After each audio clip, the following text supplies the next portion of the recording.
接下来我们要特别关心的是洪都拉斯的选战现在变战场了，尤其他现在提出来说要断了北京，挺台湾到底。那么川普今天也会来关心他猎杀中南美的这一些亲中的政权。那中国大陆方面会怎么样做全面的反制？中南美洲现在成为全新的一个新战场，今天一起的来做关心。赶快来看到是洪都拉斯的总统大选啊，1日投票之后已经陷入了极小的一个差距战当中。2位候选人，这一位是稍稍领先，这位是阿斯夫拉，他是国家党候选人，稍微领先大概是400-500票，500多票左右，微微的领先这一位候选人。那么2位都已经公开表态了，如果当选的话，会立刻跟北京断交，重新跟台湾来做建交。专家做的分析，如果说洪都拉斯接下来重新倒向台湾的话，将会代表是数十年来大陆在中美洲遭遇最大的一次外交上面的挫败。彭博甚至说台湾有望罕见的这一次啊，可以战胜北京。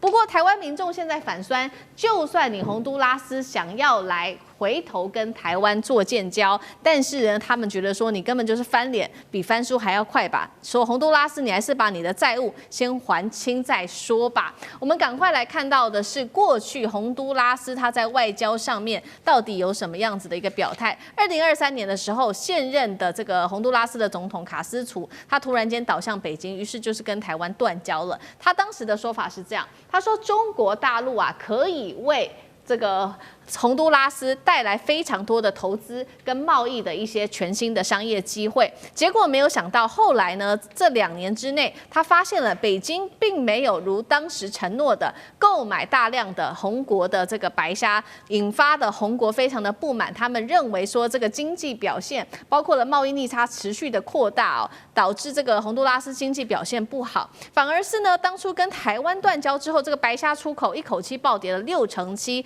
造成相关产业至少1.4万人失业，所以他们决定不想要再继续的跟中国建交，要转向台湾。这是2位候选人针对于大陆的最新批评。好，洪国表示，北京你自己承诺跳票，导致我们洪国经济重伤，这样子的话，会不会成为中美洲接下来断交潮的一个反转点呢？北京金元外交现在在中美这边受到一些挫折吗？大使怎么解读？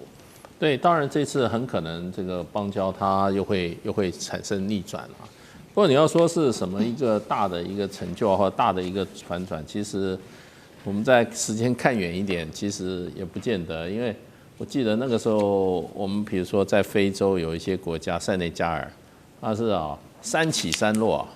对，它过几年它就把邦交转移到大陆去，再过几年又转回到我们这边来，再过几年又转到大陆，3起3落。这类的国家还不少，那目的是什么？目的就是钱。所以我觉得这个国家如果决定钱比较重要的时候，经济最重要的时候，那他可能一定考虑这个，因为邦交对他们来讲的话，实质意义大概也没有那么大。对，实质意义如果邦交能够换成现金的话，他会觉得可能这个邦交是比较重要的。那我现在就在想说，如果说那他们选上的新的总统要开始跟我们谈的话，他大概开口会是多少？以目前行情的来讲的话，那事实上我们上一次在这个立陶宛没有邦交，花了12亿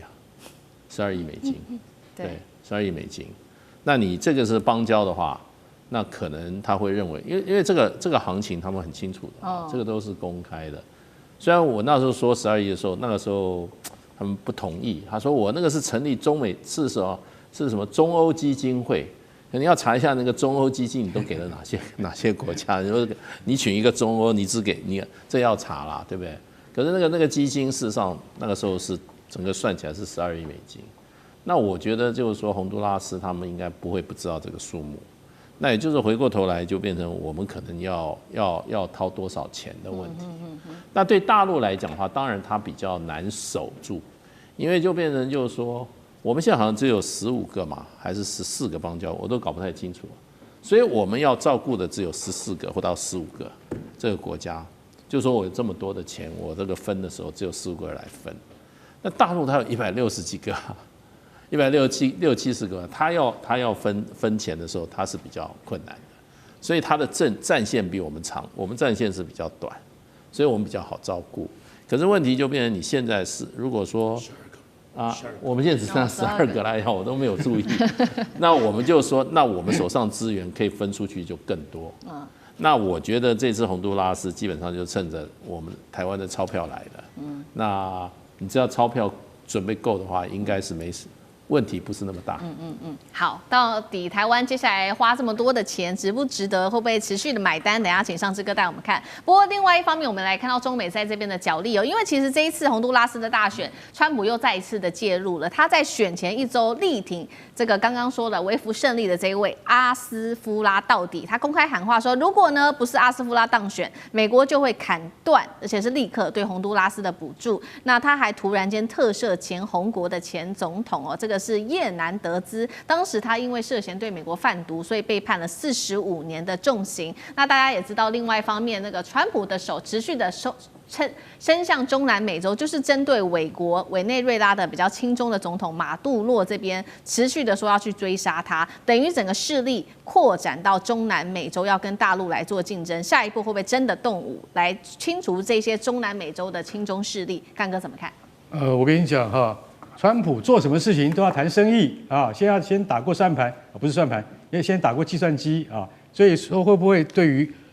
委内瑞拉再施以更严重的军事打击呢？目前看起来不会。为什么？就昨天刚刚发生的啊，马杜洛委内瑞拉总统亲自就打电话给川普，你知道2个人讲多久吗？15分钟就结束了。为什么？因为马杜洛降低了姿态，他就说好，那我离开委内瑞拉，那可不可以让我的副总统罗德里格斯继任我现在的位置？不行。然后呢这个不行。不行的话，除了我以外，你也已经准备制裁好几百名国会议员，跟你认为是我的同党的人可不可以豁免他们？不行，什么都不行。这通电话已经快要讲不下去了，你知道吗？然后川普明白告诉马杜洛，你剩下1周的时间可以考虑怎么样可以离开委内瑞拉，我们会提供你安全保护，不会你的总统专机飞到天上被我打下来。川普已经讲到这样了，你会不会觉得这根本就是土匪，这流氓行为嘛？他对着一个国家的总统说：“你要的东西都得不到。”就有点像当年美军在入侵格瑞纳达，去抓巴拿马的强人那个总统的时候，他都是没有什么好商量的，我军队就来了，对不对？那这次呢？你说委内瑞拉也不是只做的，他也有俄罗斯提供的防空飞弹以及苏凯30战机。如果真的要打起来的话，委内瑞拉会跟你打。可是到目前看起来的话，人家外面就有讲，其实川普态度这么强硬的原因是说，因为马杜洛不是他要的人，他把他推翻之后，他在家里的后院可以安排美国属意的人选来当总统，而且他认为说马杜洛本来就是恐怖组织底下所产生出来的一个政治人物，所以一定要把它去除掉，而且把它去除掉之后，对于国防工业的这一门生意有很大的帮助。所以其实在大家看懂这个题目以后，大家就觉得说层层串联起来，川普是有他的计划在做的。但是我们的感觉就是，对于这个2013年就已经上任的马杜洛，他已经当了10几年的总统，等于是说一个强邻，叫你走你就走，不要讲难听一点，根本就是叫他滚啊。所以他现在马杜罗已经放低姿态了，川普还是什么都不答应，所以那个电话15分钟很短就结束了。在这种情况底下，马杜罗没有什么选择。可是呢，我觉得真正美国发动大规模入侵是不太可能的事情。但是对于中南美，还是一句话，他会再用商业的眼光看下次要对付哪一个国家。好，这一切事情放大眼光看，其实都是也在中美在中南美洲这边竞争的一个角力。那刚刚回到刚刚的问题，那台湾在这当中是不是一颗棋子？我们这样做值得吗？接下来要买单哪些项目？上志哥怎么看？我们看洪都拉斯现在涉及的国家或者区域就是中国、美国、台湾。好，这当中谁会为了洪都拉斯付出最高代价？